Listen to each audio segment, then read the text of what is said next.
YouTube and AIM stalker. This got deleted on my throwaway, so I guess I'll post it on my main account. This was around the year 2009, so I was about 11 or 12 years old. I live in Rhode Island, which is pretty small, and lived very sheltered.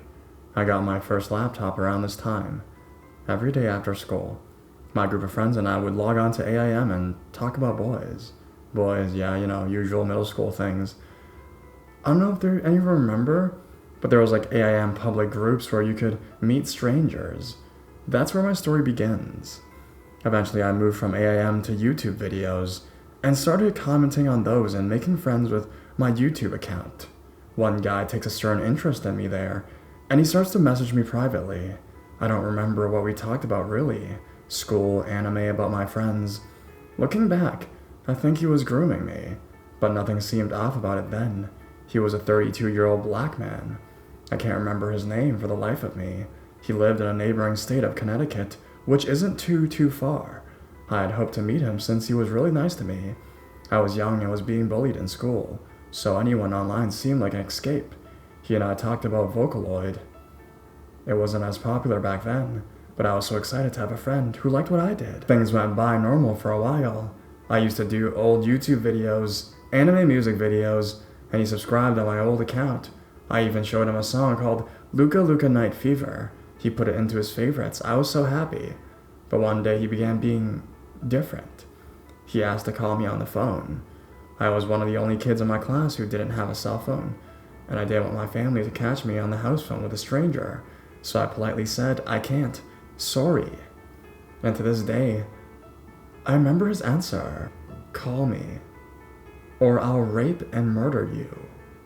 I was sheltered, like I said. I panicked. My throat clenched up and I threw up. I blocked him immediately. I should have called the cops. I should have told my mom, but I didn't.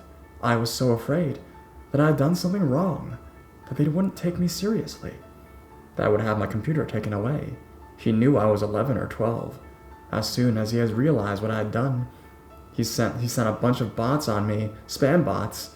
It was to the point where it crashed my computer. They had all obscene sexual names. I made a new account on YouTube and pretty much forgot about him. I log on to YouTube one day, and I see I have a new message. Expecting it to be my friend from Sweden, young girl around my age. I get excited and quickly open it. My heart sinks. It's him. I still remember his YouTube. He's still active on it today.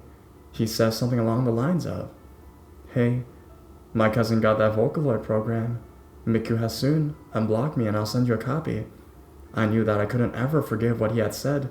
I was scared of him. I think I already blocked him on YouTube though. I don't know why this is happening. The messages keep coming, but I never answer them. They're all, "I miss you so much, I'm sorry." And at one point I think he says he loves me. I eventually lose interest in my YouTube account, since it was under my real initials and last name. I make one under a fake name to protect myself. I had a lot more subs on my old account, so I decided to log in and upload a video saying I was back. This was 3 or 4 years ago. The minute I do, I get a message from him. "I miss you, baby. You're so beautiful." I check his YouTube channel. There's that damn song, Luka Luka Night Fever, featured on his page. I deleted the messages. I deleted every video. Every time I get a message request on Facebook, YouTube, anything, I get anxious and worry it's him. To this day, I've never gone to CT no matter how much I want to.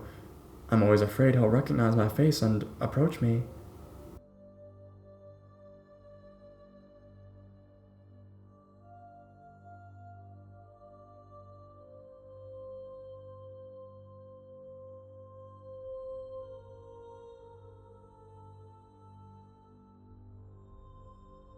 Strange encounters on YouTube and Facebook. So, this story takes place a few years ago when I was around 15 years old.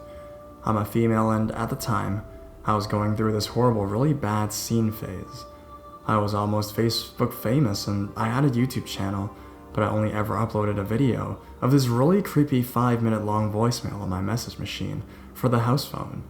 One day, I awake to an email from YouTube saying someone had commented on my channel, and so I check it out to come across a strange love letter on my board.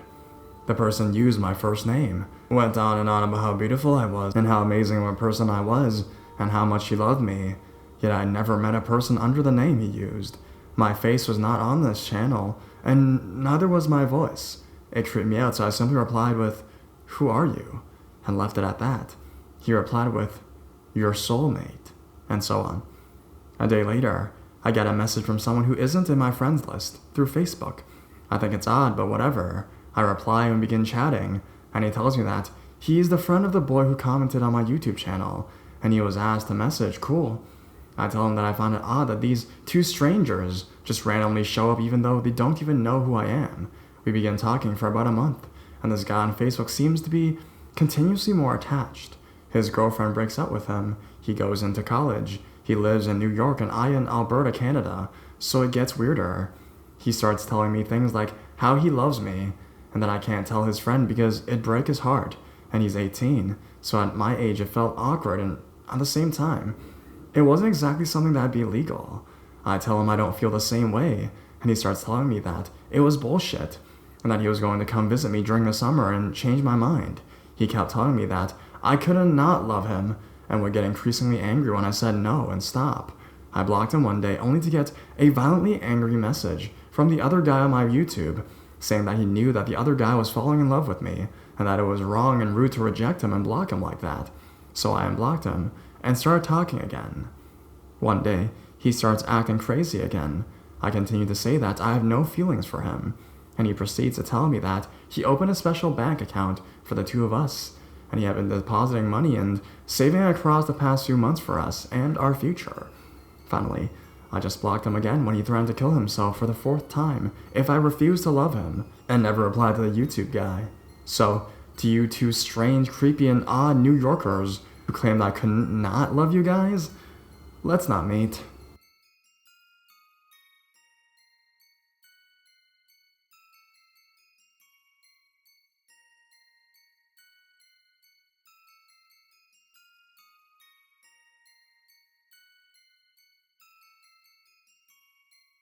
YouTube guy. Okay, so I'm on my phone, so please forgive my mistakes and structuring of this. Okay, so when I was around 17 years old, I was always on YouTube. I was always chatting with people on YouTube. Well, this one guy and I chatted a lot, and we decided to meet. We met at Herfy's for lunch. When he showed up, it was very obvious the guy lied about everything. His age, what he looked like, etc. The guy even admitted he lied about having a job as well, and he showed up to the Herfy's on the bus. So after we eat, I say it was nice, but I have to go. As I walk away, this guy starts following me. I walk to the burger joint because I didn't live very far, and I didn't want the guy to know where I lived and follow me home or anything like that. My mother was a flight attendant and was out of town. My mom had about a week left until her days off from flying, so I really did not want this weirdo knowing where I lived. I started telling this guy I had some appointments to take care of, trying to shake him from following me anymore, but he insisted it was okay. He would just go with me to be company, I guess. Not knowing what else to do, I stopped at a bus stop and waited for the bus to downtown Seattle. He stopped too and got on the freaking bus with me. The whole ride, he kept trying to talk to me by asking me all sorts of questions and things like that. I would answer with a bare minimum and fill in with lies because I didn't want him to know things about me. At one point he tried putting his arm around me and I just leaned away. So he tried putting his hand on my thigh and I told him I don't know him well enough for him to touch me like that. I felt sick to my stomach the whole bus ride trying to rack my brain with what the fuck to do once I got downtown anyways. Once downtown, I walked over to the building where my best friend's mom worked. Since I knew the layout of the building, I could play it off. I told them I had to use the restroom at the moment. I asked the woman at the cafe if I could use the restroom, and she agreed to that. Okay, let me explain that there's a delivery service door outside. It leads to this hallway, and this hallway has doors that leads all to the different shops and to a service elevator to take things and merchandise to the other stores on the upper level areas. So, I exited the cafe through the back door and into the hallway and left the building out the door next to the docking bay. I took this as my chance to make my way to a bus stop to go home. I was going to take the express bus and just get off at the airport instead of the other bus that takes forever. Well, As I make my way back to the bus stop, I see the guy in the cafe still waiting for me. I managed to make it on the bus and never saw the guy again. However, a few nights later, I was on YouTube again when someone messages me. I told him I wanted to see a picture to know who I was talking to. He sent one through another messenger. I see the picture and instantly pick up the phone and call one of my friends. The friend I call, his mom and aunt, were really good friends with my mom and aunt, and our grandmothers have been close friends too, back in Eastern Washington, before either of us were born. So he answers and I start talking to him. Hey, do you have an account on YouTube? No, why? Someone is trying to talk to me and gave me a picture of you, claiming it was them. Well, I go back to talking to the guy online, and he admits it is not a picture of him. He admits who he is eventually, and said he felt we had a great connection, but lost me when we went to downtown. He started to profess his love to me and everything like that. I cussed the guy out, told him I lost him on fucking purpose. Then I changed my YouTube account and never met anyone from YouTube ever in person again. So, creepy internet clingy guy, let's never meet again.